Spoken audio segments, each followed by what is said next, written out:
तो चलिए आज भारत की आज़ादी की लड़ाई के एक ऐसे नाम की बात करते हैं जिसके बिना ये कहानी बिल्कुल अधूरी है। एक ऐसा किरदार जिसने आज़ादी की लड़ाई का कह सकते हैं मुहावरा ही बदल दिया, और वो नाम है बाल गंगाधर तिलक। अब तिलक को जब समझने की कोशिश करते हैं ना, तो एक बड़ी अजीब सी पहेली सामने आती है। सोचिए, एक तरफ तो गांधी जी हैं जो उन्हें आधुनिक भारत का निर्माता कहते हैं, और दूसरी ही तरफ अंग्रेज, वो उन्हें भारतीय अशांति का जनक का खिताब देते हैं। मतलब एक ही इंसान और दो इतने अलग अलग चेहरे, ये कैसे हो सकता है? यही जो विरोधाभास है ना, यही उनकी कहानी की असली चाबी है। और इस पूरी पहेली के कह लीजिए बिल्कुल केंद्र में है उनका वो एक नारा जो आज भी हम सबके जहन में गूंजता है।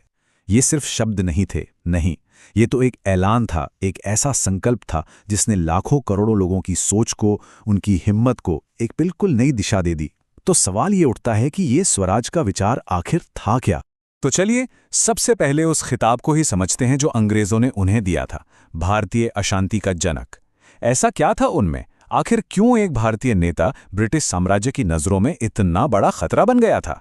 देखिए, वो जनता के नेता थे, इसीलिए तो उन्हें लोकमान्य कहा गया।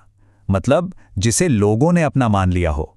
वो उस मशहूर लाल बाल पाल तिकड़ी का हिस्सा थे जो गरम दल के नेता थे, जिनका मानना था कि आज़ादी अर्जियां देने से नहीं बल्कि संघर्ष करने से मिलेगी, और उनका हथियार, उनके अखबार केसरी और मराठा। इनके जरिए वो ब्रिटिश हुकूमत पर इतने तीखे हमले करते थे कि बस पूछिए मत। तो अब जाहिर सी बात है, जो इंसान अपनी जनता के लिए आधुनिक भारत का निर्माता था, वो अंग्रेजों के लिए तो अशांति का जनक ही होगा। लेकिन एक बात समझनी होगी, तिलक सिर्फ जोशीले भाषण नहीं देते थे, नहीं, उनके पास एक पूरा का पूरा एक्शन प्लान था, स्वराज तक पहुंचने का एक बिल्कुल साफ सुथरा रोड मैप। और इस रोड मैप के 4 बहुत अहम पड़ाव थे। पहला, स्वदेशी, मतलब अपने देश की बनी चीजें अपनाओ। दूसरा, बहिष्कार, मतलब विदेशी माल को पूरी तरह से नकार दो।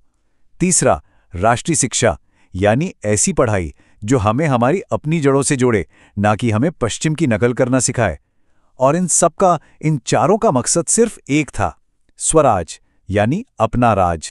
अच्छा, अब आते हैं तिलक की सोच के उस हिस्से पर जिस पर आज भी सबसे ज्यादा बहस होती है, जो सबसे ज्यादा विवादास्पद है। उनका मानना था कि हाँ, सामाजिक सुधार जरूरी हैं, लेकिन राजनैतिक आजादी मिलने के बाद उनका ये जो कहना था ना कि राजनीतिक स्वतंत्रता सामाजिक सुधारों से पहले होनी चाहिए, ये बात कई लोगों को उस वक्त भी खटकती थी और आज भी खटकती है। तो सवाल ये है कि आखिर वो ऐसा सोचते क्यों थे? क्या वो समाज को सुधारना ही नहीं चाहते थे? और यहीं पर ना मामला बड़ा दिलचस्प हो जाता है। देखिए, ऐसा बिल्कुल नहीं था कि तिलक हर सामाजिक सुधार के खिलाफ थे, बिल्कुल नहीं।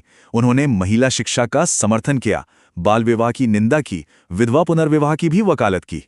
लेकिन जब अंग्रेज एज ऑफ कंसेंट बिल लेकर आए, जिसमें शादी की उम्र 10 से 12 साल की जा रही थी, तो उन्होंने इसका जबरदस्त विरोध किया।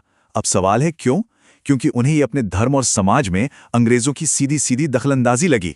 उनका हिसाब ना बिल्कुल सीधा था। उनका कहना था, पहले हमें हमारे देश को चलाने का हक दो, जब राजनीतिक आज़ादी मिल जाएगी फिर हम अपने समाज को अपने हिसाब से अपनी शर्तों पर सुधारेंगे। कोई बाहरी ताकत हमें ये नहीं बताएगी कि हमारे लिए क्या सही है और क्या गलत। उनके लिए राजनीतिक अधिकार ही पहली सीढ़ी थी।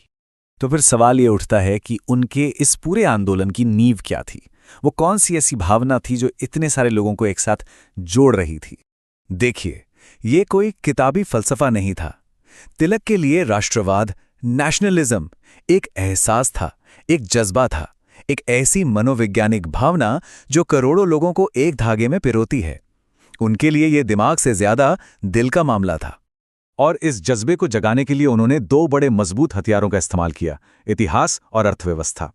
उन्होंने शिवाजी महाराज जैसे नायकों की कहानियों को फिर से जिंदा किया, ये याद दिलाने के लिए कि हम हमेशा से अन्याय के खिलाफ लड़ते आए हैं। और उन्होंने स्वदेशी को राष्ट्रीय गौरव से जोड़ दिया, मतलब अपने देश का बना सामान इस्तेमाल करना देश की सेवा करने जैसा हो गया। उनके लिए राष्ट्रवाद कोई हवाई बात नहीं थी, ये स्वदेशी, बहिष्कार और राष्ट्रीय शिक्षा जैसे ठोस कामों में बसता था।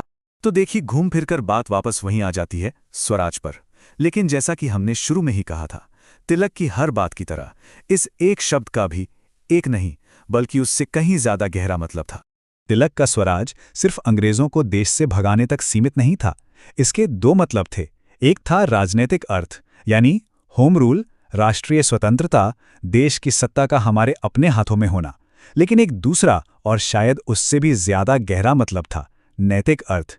इसका मतलब था आत्मनियंत्रण, अपने धर्म यानी अपने कर्तव्य का पालन करना और आखिर में आध्यात्मिक स्वतंत्रता को पाना।